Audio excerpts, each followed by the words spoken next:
Sumayo ang Panginoon. At sumayo. Ang mabuting balita ng Panginoon ayon kay San Lucas. Papuri sa iyo, Panginoon.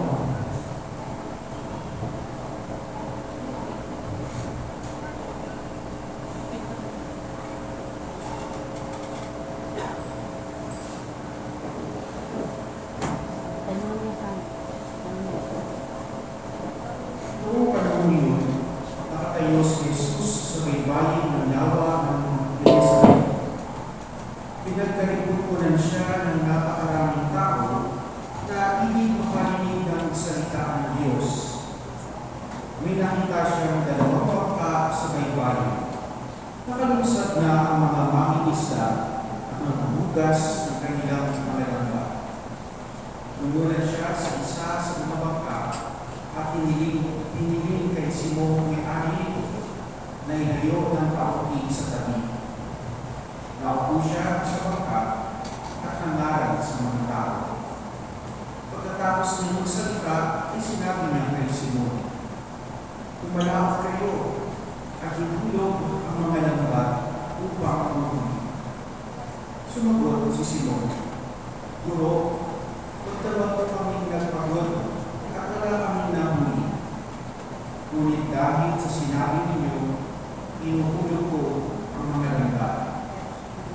Ganyan na ang ginawa nila at sa dami ng kanilang huli ay halos nasira ang kanilang mga lambat. Kaya ginawayan nila ang kanilang mga kasamang nasa ibang bangka upang pakulong at lumapit naman ang mga ito. Napuno ang dalawang bangka na halos lumubog.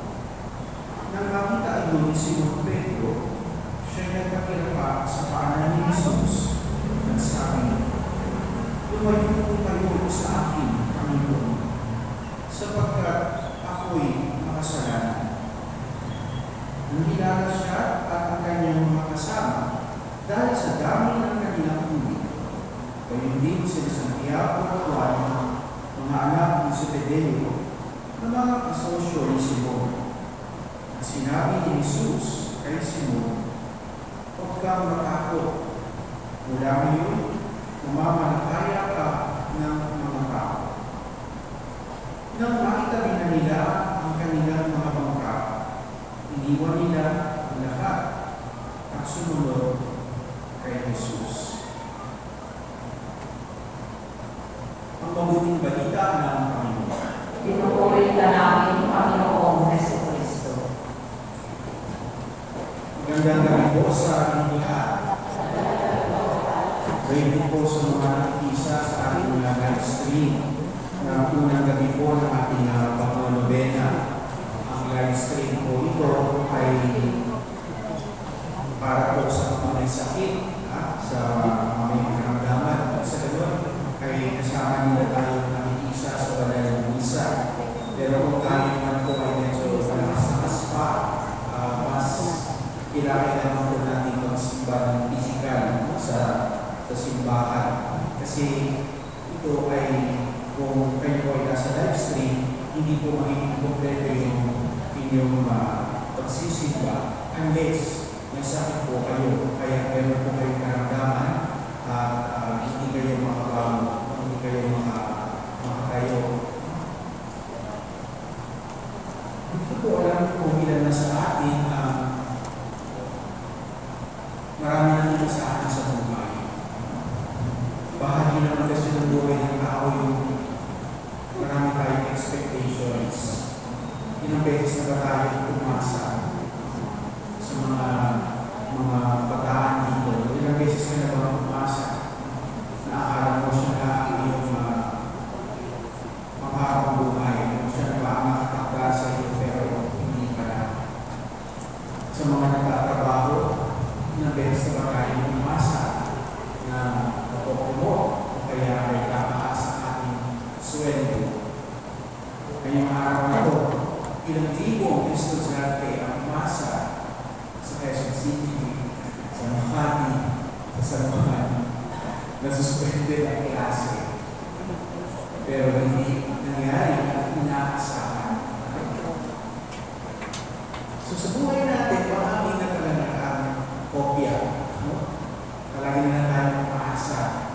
At ganyan din na nagkakaratasan na Simon. Bilang isang mga magagaling na mga mamimista, inasahan nila na pagkatapos ng magdamagang pananatili doon sa lawa, ay marami silang mahuhuling isda. Pero ano ang nangyari? Dumating ang isang tao na nagngangalang Jesus, isang karpintero, at pagbibigay ng advice sa isang mamimista. Sabi pa niya, "Ihulog mo ang iyong lambat." Sila Simon at yung kanyang mga samahan sila Andres, talagang matagal na silang nangingisda at kabisado na nila. Kaya nga, nag-expect din sila na sa oras na yun, ito yung maraming huli. Ito yung talagang hintig-hintig, ito yung ating mga lambat. Pero kung pagkakataon na yun, hindi dumating pa nila inaasahan. Hindi nangyari. Na-frustrate sila. Kaya dumating si Jesus, ay isang karpintero, at sinabihan sila na sumubok ulit. Subukan ninyo, ihulog ninyo sa kabilang side naman, kasi pagdawag sila ito sa kabilang side ng bangka. Sabi ni Jesus, subukan ninyo sa kabilang side naman. At ganun nga ang nangyari. Hindi nila inaasahan na sa pamamagitan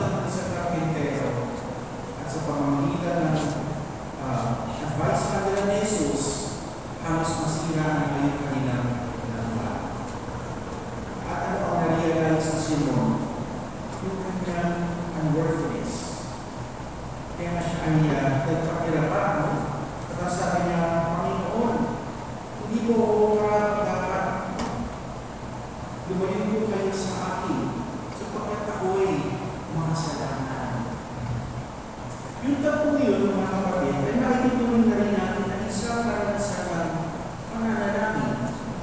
Yung tapo yun ay isang karanasan ng hindi lang encounter o yung kwento sa Tagalog, kundi isang pamamaraan kung saan mas nakikinig nila na habulin ko lang ang presensya ng Diyos sa kanila naranasan. At sa gabi nito, ay gusto ko lamang ibahagi sa inyo yung pag-inilay din sa Teresa ng The Niño Jesus or Saint Teresa of the Child Jesus tungkol sa pananalangin. Yung pananalangin natin sa pang-araw-araw at yan ang nakatakdad na tema natin sa unang araw ng pangmalugaya. Kasi akala natin yung pananalangin ay isang napakahirap na gawain. Akala natin ang pananalangin ay isang komplikadong nangyayari sa buhay natin. Pero yung unang punto sa pagdidilan natin sa gabi nito, sabi ni Santa Teresa ng Lisieux, ang mga panalangin ay hindi kinakailangan maging komplikado o bonggang-bongga. Prayers do not need to be complicated or grandiose. Para sa Kanya, ang isang panalangin ay dapat simple. Simple sa pakipag-ugnayan sa Diyos at naninilay katulad ng isang bata na may pagtitiwala sa kanyang mga magulang. Simplicity in prayer. Sa pang-araw-araw na buhay natin, ibig sabihin, kahit pa lang saan tayo, ay pwedeng ibahagi ang ating pananalangin. Kahit na tayo ay nasa trabaho, kahit na tayo ay nasa paaralan, o kaya kahit tayo ay nagpapahinga, kahit nasa sa pampublikong lugar, yun, yung pamamaraan natin na simplihan. Kasi naman ito ay, kumbaga sa tinatawag natin na maniwala na organic, no? Hindi siya masyadong special. Dapat yung mas simple lang, yung walang halong chemical. Sabi natin dapat yung pananalangin natin ay simple lamang at nagagaling sa kaibuturan ng ating puso. Bakit mahalagang kasimplihan ng panalangin? And that leads us to our second point. Dahil hindi natin maiaalay yung mga simple ginagawa natin sa pang-araw-araw bilang panalangin kung komplikado ating pananalangin. We offer small acts as prayer. Ayon kay Santa Teresa, kahit yung mga maliliit na mga gawain, kapag ito ay ginawa ng may pagmamahal, ito ay nagiging anyo ng isang panalangin. Sa kanyang buhay sa loob ng monasteryo, araw-araw ay iniaalay niya ang mga maliliit na pagsasakripisyo, pagtatrabaho, paglilinis ng monasteryo, o magiging mga itinuturing na ordinaryong gawain para na pwede natin i-alay. Kaya araw-araw, hindi tayo mawawalan ng pagkakataon para magkasal. We offer small acts as prayer. Kaya hindi natin binibilang yung pananalangin. Sabihin natin, ay nagdasal na ako kanina ng umaga. Nagsimpa na ako ng linggo. Nagdasal na ako kanina ng tanghali. Hindi pa na ganun. So, bawat pagkilos na ginagawa sa pang-araw-araw ay dapat iniaalay natin ng may pagmamahal. Kasi sabi ni Santa Teresa, kapag ang isang tao raw ay nagmamahal, hindi dapat nabibilang. Sabi ni Saint Teresa of the Child Jesus o Saint Teresa of Lisieux, one who loves does not count. Diba? Hindi natin nanunumbat sa Diyos. Hindi natin sinusumbat sa Kanya yung mga ginagawa natin. Bakit? Kasi kapag nanunumbat tayo, hindi natin makakamdaman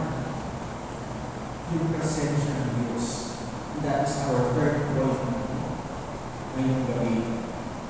Magtiwala tayo sa presensya ng Diyos. Kasi yung presensya ng Diyos, minsan pinagdududahan pa natin. Hindi ba? Kapag yun na, nakaranas na tayo ng disappointments, frustrations, kapag hindi dumarating yung inaasahan natin o hindi nangyayari, kapag iba yung reality versus expectations, pinagdududahan natin ang Diyos. Pero sabi sa Teresa, hindi dapat yung pagtitiwala natin ay katulad ng isang anak sa kanyang mga magulang. Kaya magandang tanongin din yung gabi mga kapatid. Kung ay meron tiwala sa iyong mga magulang. You also trust your parents. Kasi minsan yung kaya natin sa ating mga magulang, yung kaya ng mga magulang sa mga anak, ay hindi na nalayo sa parang paano natin nakikilala ng Diyos.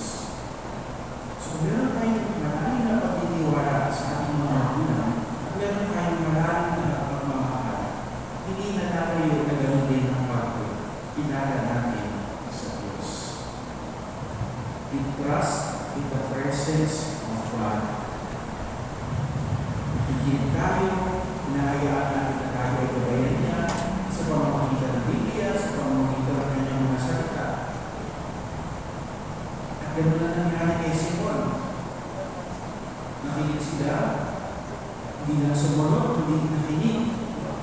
Kasi magkaiba ko yung nakinig sa sumunod diba? Dapat magpaluto palagi yun. Hindi natin masasabi ng isang tao ay sumunod kapag hindi siya nakikinig. Hindi ko alam kung nabalikan nyo na yun, pero kapag binalikan natin kung salita obedience kasi sa English, ito ay galing sa wikang Latin. Ito na ibig sabihin ay o audire. O audire. Meaning, to listen. So, kapag tayo pala ay sumusunod sa Diyos, ibig sabihin, nakikinig din tayo. At kung tayo ay nakikinig, sumusunod tayo sa Diyos, pinagtitiwalaan natin ang kanyang presensya. Kaya ngayong gabi, sa unang araw ng ating pagmamabela, sa nating pagpaparangal sa mahal ng Diyos, isang Kristo, ito yung mga magandang bigyan natin ng pansinan. Bagamat napakasimple, pero pagkaraw-araw na nangyayari sa buhay natin. Gawin natin ang ating mga panalangin sa kasimplihan ng ating mga puso. At ito ay iaalin natin sa mga maliliit at nagawain sa pang-araw-araw. Nang sa ganun ay napapagtiwalaan natin ang presensya ng Diyos sa ating buhay. Hindi sa lahat ng oras nangyayari ang inaasahan natin. Pinangihina ang kaya ng loob, nawawala ng gana, sumusuko.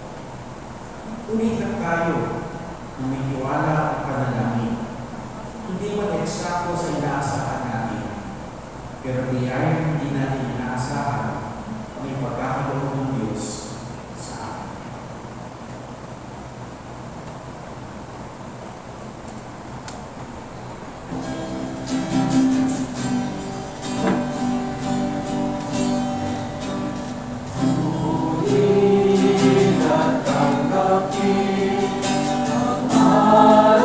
Ay, ko, ang aming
pagkabuhay, kami tinupos mong tunay.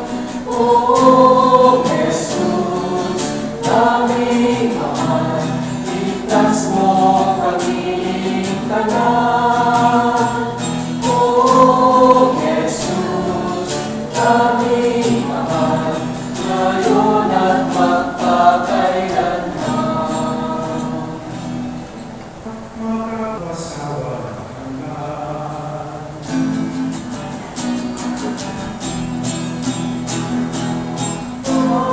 Amen, Amen,